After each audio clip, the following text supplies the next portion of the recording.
Hi, I'm Simon with AppliancePartsPros.com. Today we're going to show you how to repair your appliance. Are you ready? Remember, anytime you work on your appliance, make sure it's unplugged or the circuit breakers are off so there's no chance of electrocution.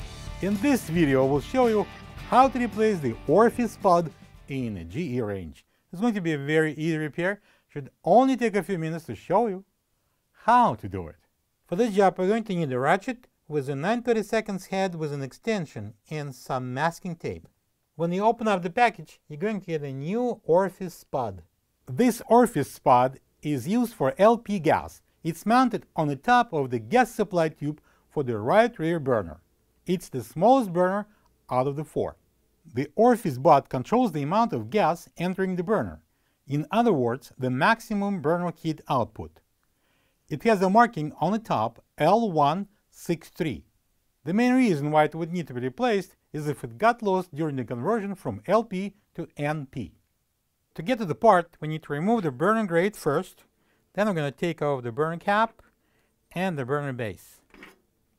And now, after we remove the grates and the burners, we can see the spud right there in the middle of the opening.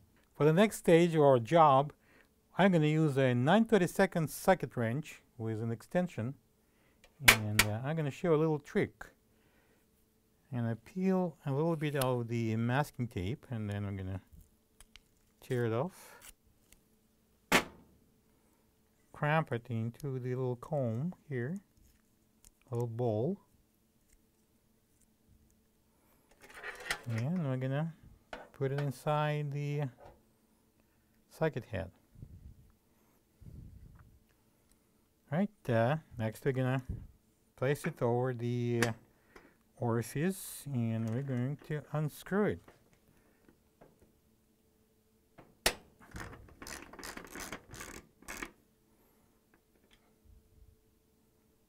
And we're going to pull it out.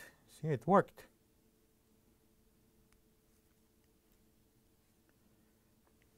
This is the old Orifice Spud next to the new one. If you don't have this part, you can get it from AppliancePartsPros.com.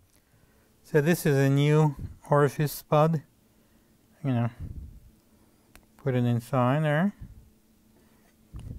Make sure it's not going to fall out. And we're going to put it into the opening there. And then we're going to turn it clockwise and tighten. Do not over tighten it. And now we can install the burner base on. Then we're going to put the burner cap on. And finally the burner grate. And now when we're done, you can plug the wrench back in. Thank you for being a part of another successful repair brought to you by AppliancePartsPros.com. For any of your future appliance repair projects, please check out our other videos available on our site, on Facebook, on YouTube, and on Instagram.